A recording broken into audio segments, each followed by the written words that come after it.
오랜만에 2주간의 묵상 글을 봅니다. 오늘은 오스왈드 샌더스의 글입니다. 우리 한번 같이 보고 묵상하겠습니다. 같이 봅니다. 평화는 문제거리가 없는 것이 아니라 하나님의 임재 가운데 거하는 것이다. 아멘. 아멘이 되죠. 문제가 없어서 평안한 것이 아니라 문제가 아무리 많아도 하나님의 임재 안에 있을 때 평안을 누릴 수 있다는 말입니다. 이 한 주간 참으로 복잡한 상황 속에 우리가 있는데 하나님의 임재 가운데 평안을 누리는 귀한 한 주간이 되기를 축복합니다. 오늘 사도행전 16장을 아울러 좀 보려고 합니다. 사도행전 16장을 보겠습니다. 사도행전 16장을 보면 바울과 실라가 빌립보 감옥에 갇히는 내용이 16절부터 나오게 됩니다. 죄를 지어서 감옥에 갇힌 것이 아닙니다. 복음을 전하다가 전도를 하다가 귀신 들린 여종을 만나게 되는데 그를 고쳐준 것으로 인해서 핍박을 받게 되고 감옥에 갇히게 되었습니다. 그리고 25절에 보면 한밤중에 바울과 실라가 기도하고 하나님을 찬송하며 죄수들이 듣더라라고 말을 합니다. 바울과 실라는 감옥에서도 기도와 찬송을 합니다. 우리는 여기에서 깨닫게 됩니다. 감옥에 갇힌 상황에서 중요한 것이 무엇이다? 기도와 찬송이다. 지금 우리나라가 감옥에 갇힌 것 같은 그런 상황입니다. 25절에 보면 24절에 감옥에 갇힌 것뿐만 아니라 그 발이 착고에 든든히 채워져서 자유조차 빼앗긴 그런 상황 속에 있습니다. 그리고 여러분 각자의 상황에서도 감옥에 갇힌 것 같은 그런 상황이 있을 겁니다. 그러면 이러한 상황에서 우리에게 중요한 것이 무엇입니까? 기도와 찬송입니다. 오늘 말씀에 보면 기도와 찬송의 위력이 나오고 있습니다. 그것이 26절입니다. 25절에서는 한밤중에 바울과 실라가 기도하고 하나님을 찬송하며 죄수들이 듣더라. 그리고 26절에 이에 어떻게 했기에? 기도와 찬송을 했기에. 기도와 찬송을 하니까 갑자기 큰 지진이 나서 옥터가 움직이고 문이 곧 다 열렸다고 기록하고 있습니다.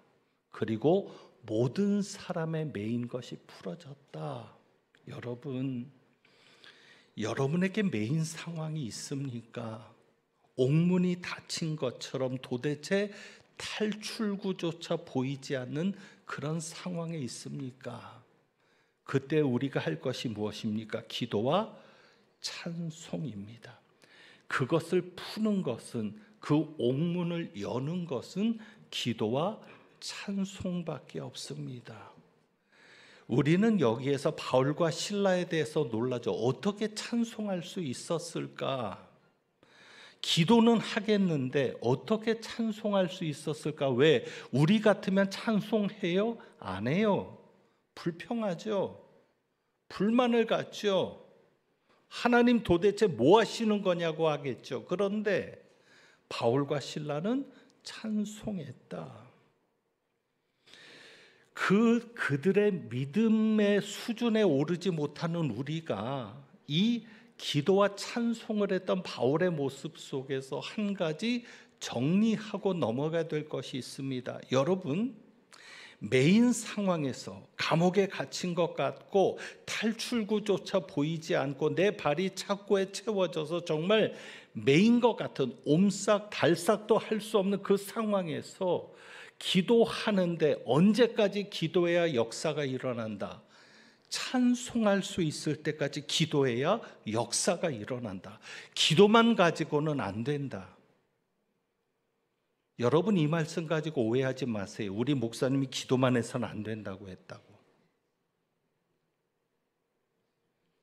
기도만 해서는 안 되고, 우리가 그 기도를 통해서 어느 수준에 이를 때까지, 하나님을 찬송할 수 있는 수준에 이를 때까지, 결국 우리가 하는 기도는 하나님을 찬송할 수 있는 믿음을 가질 수 있도록 기도하게 만들어주는 것이고, 그리고 여러분이 그 기도를 통해서 무엇이 나올 때까지, 찬양이 나올 때까지, 그 찬양이 억지로의 찬양이 아니라 정말 내 중심에서 옥문은 열리지 않았습니다.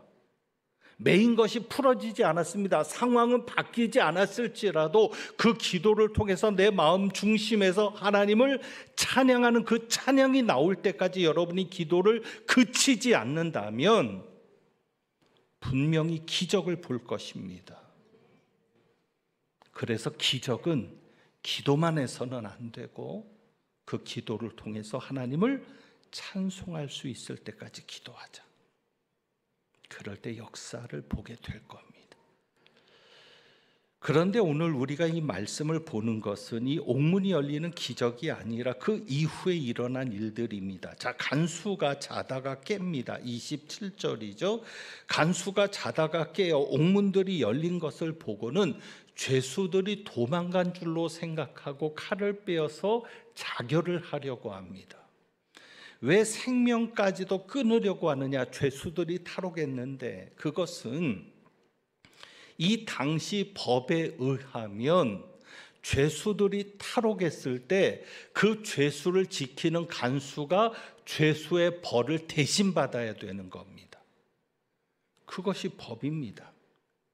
그러니까 남은 형기를 채우든 그 죄수의 벌을 받든 그 벌을 간수가 대신 받아야 하니까 그냥 간수가 스스로 삶을 포기하려고 했던 겁니다. 그럴 때 바울이 말리는 거죠. 28절 크게 소리질러 말합니다. 내 몸을 상하지 말라, 우리가 다 여기 있다. 한 사람도 도망가지 않았다는 겁니다. 우리가 다 여기 있다. 그러니까 간수가 놀라는 거죠. 정말 그렇거든요. 그래서 바울과 실라 앞에 무릎을 꿇는 겁니다. 엎드려서 무릎을 꿇고 경의를 표했겠죠. 그리고는 데리고 나오는 겁니다. 30절에 그들을 데리고 나가서 묻습니다. 선생들이여, 내가 어떻게 하여야 구원을 받으리까? 내가 어떻게 하면 구원을 받을 수 있겠습니까? 그럴 때 우리가 하는 유명한 말씀이죠. 전도할 때 우리가 늘 사용하는 말씀 31절입니다. 주 예수를 믿으라. 그리하면 너와 내 집이 구원을 받으리라. 그래서 간수가 그들을 데리고 자기와 그 온 집안의 식구들을 데리고 말씀을 듣습니다. 그리고 보면 자 33절입니다. 그 밤 그 시각에 간수가 그들을 데려다가 그 맞은 자리를 씻어주고 자기와 그 온 가족이 다 무엇을 받은 후? 세례를 받은 후. 그래서 어떻게 했다고요? 간수와 그 온 가족이 다 세례를 받았습니다. 그런데 세례를 받은 것을 34절에는 이렇게 표현합니다. 그들을 데리고 자기 집에 올라가서 음식을 차려주고 그와 온 집안이 하나님을 믿음으로 크게 기뻐하니라.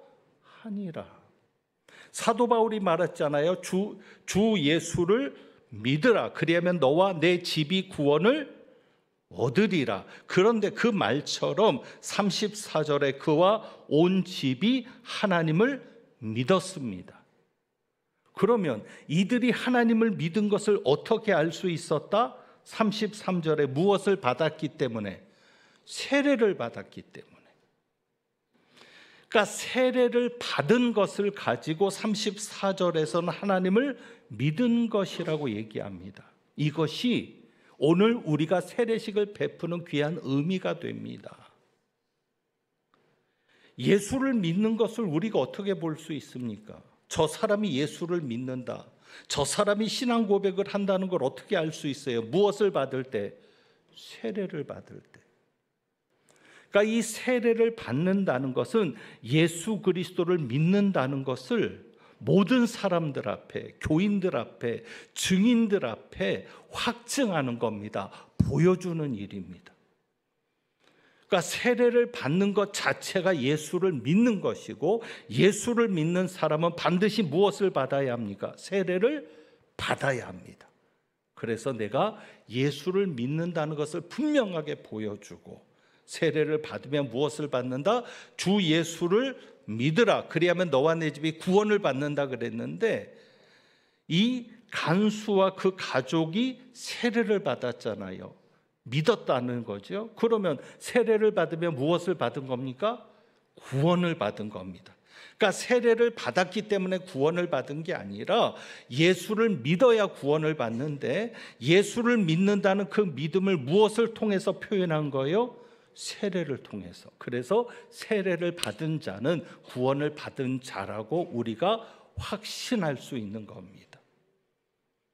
오늘 세례받을 친구들, 또 우리 세례받을 성도님들, 또 세례받은 분들 구원 받으신 겁니다. 어떤 것에도 흔들리지 마시기 바랍니다. 내가 신앙 고백을 가지고 세례를 받았다면 나는 구원받은 겁니다.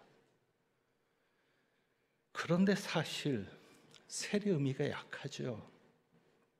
여러분, 이 시대는요, 세례를 받는 것은 죽음을 의미할 수도 있습니다. 왜요?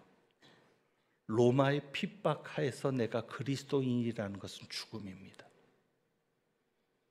지금도 공산주의가 지배하는 곳에서는, 혹은 이교가 국교이고 하나님을 대적하는 세력이 정권을 잡은 곳에서는 지금도 예수를 믿는다는 이유 하나로, 교회 다닌다는 이유 하나로 순교가 이루어지고 있습니다.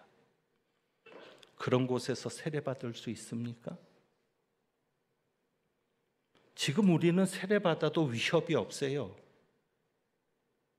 그런데 정말 이때 세례받을 수 있는가요? 내가 세례를 받음으로 이제 내가 예수 믿는 자라고, 교회 다니는 자라는 것을 모두에게 보여주는 건데, 그러면 그럴 거 아니에요. 저 집에 예수 믿는 자 있다고, 저 집에 세례 받은 자 있다고, 그럼 뭐 붙잡혀 갈 거 아니에요. 그러니까 이 세례가 내가 예수 믿는 자임을 드러내는 것인데, 이것이 얼마나 귀한 일이고 막중한 일인지를 우리가 기억해야 합니다. 그래서 확신을 가지기 바랍니다. 예수를 믿는 자는 반드시 무엇을 받는다? 세례를 받아야 한다. 그래서 세례를 받았다면 예수 믿는 자인 것이고, 예수 믿으면 무엇을 얻는다? 구원을 얻는다 했으니 세례받은 자는 구원받은 자이다 라는 것을 분명하게 믿으시기를 원합니다. 자, 그러면 구원받는다는 게 뭐냐? 주 예수를 믿으라. 그리하면 너와 내 집이 구원을 받으리라. 그래서 우리가 생각하는 구원이 있는데, 사도 요한은, 그래서 오늘 요한복음 3장으로 가서 보는 겁니다. 사도 요한은 이 구원을 좀 다르게 이야기를 하고 있습니다. 우선 요한복음 1장 12절을 가서 보시면, 요한복음 1장 12절, 자, 주 예수를 믿으라 그랬는데 요한에 따르면 믿는다는 것은 이겁니다. 요한복음 1장 12절, 영접하는 자, 곧 그 이름을 믿는 자들에게는, 그러니까 예수를 믿는다는 것은 뭐예요? 예수님을 영접하는 거예요. 단순히 오늘 이 세례받은 이분들은 예수를 믿는다는 것을 입술로만 고백하고 예수님이 누군가에 대한 지식을 가지고 있는 게 아니라, 내가 예수를 믿는다는 것은 무엇을 말하는 것이다? 예수님을 영접하는 것을 말한다. 그래서 내가 예수를 믿으면, 내가 세례를 받으면 그때부터 내 안에는 누가 와서 사신다? 예수님이 사신다.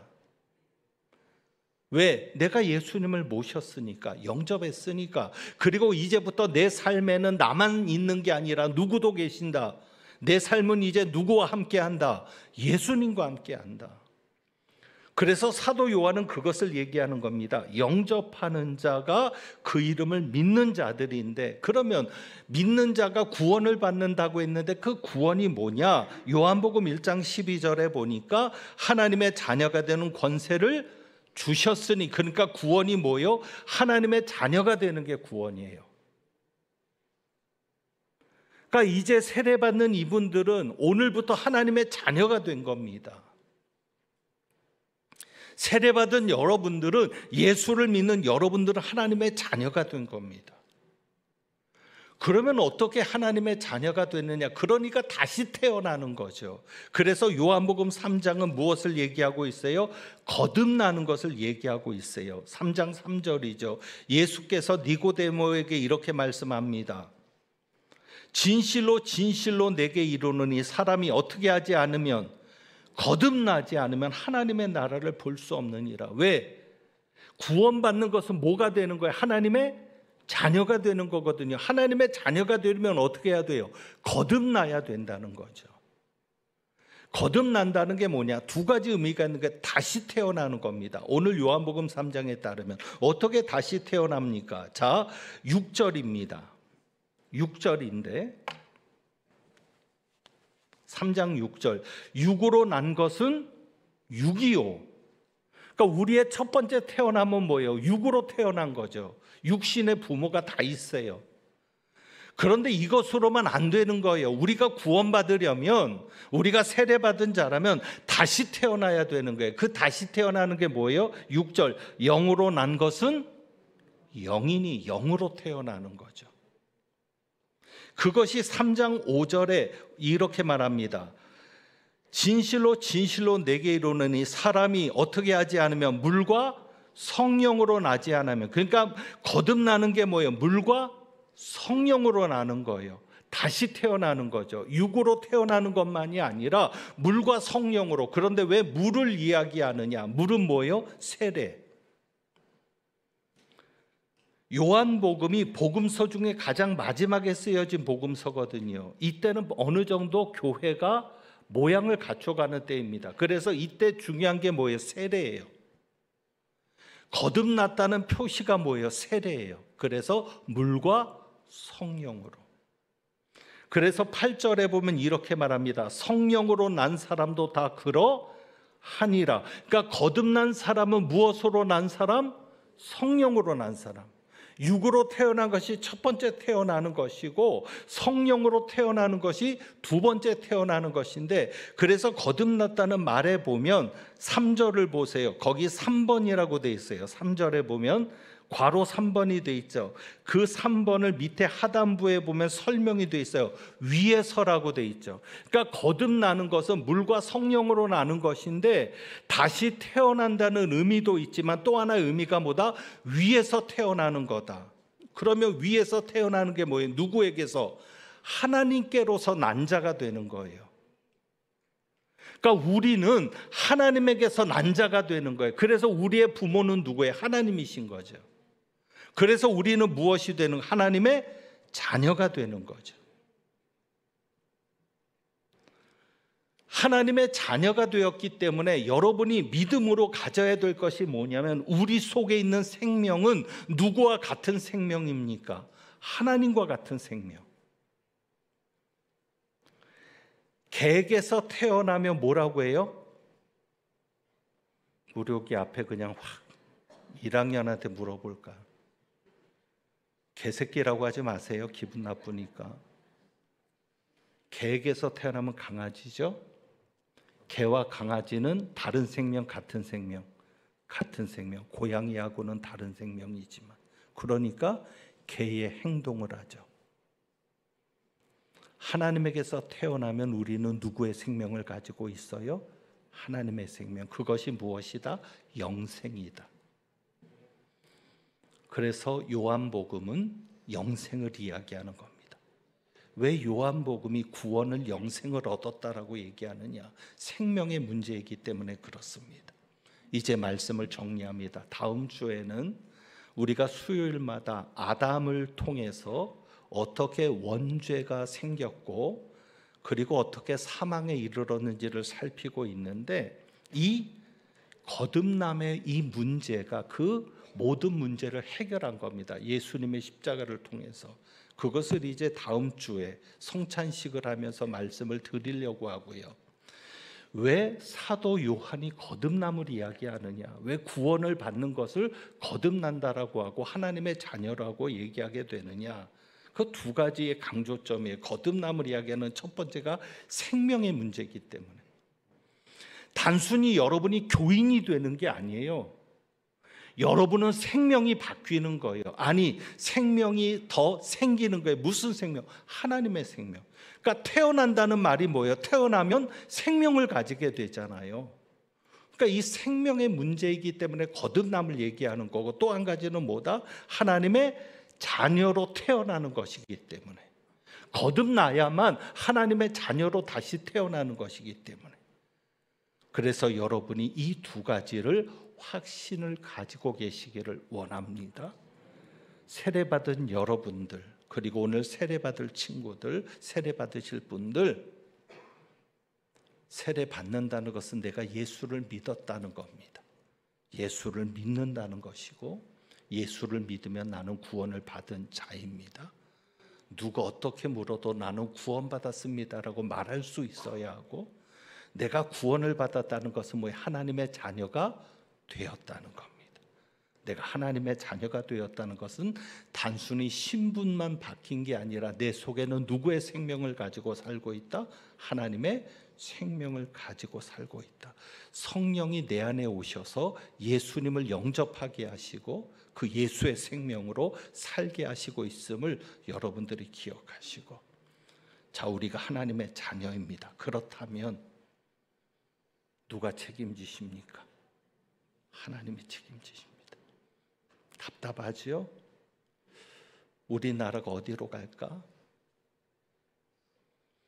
왜 우리가 국가를 위해서 기도해야 합니까? 국가가 잘못되면 가장 핍박받는 게 교회거든요. 저와 여러분들이 가장 힘들거든요. 그러면 우리 하나님이 그냥 계실까? 그래서 오늘 주보에 있는 찬양을 같이 드려봅니다. 주보에 있는 찬양. 결국엔 주님이셨네. 여러분이 하나님의 자녀라는 확신을 가지시고 하나님 앞에 기도하시고 하나님을 자녀로서 찬양할 수 있기를 원합니다. 그럴 때 결국엔 주님이신 것을, 또 주님을 빼고서는 설명이 안 되는 놀라운 은혜를 체험하게 될 줄 믿습니다. 우리 한번 찬양합니다.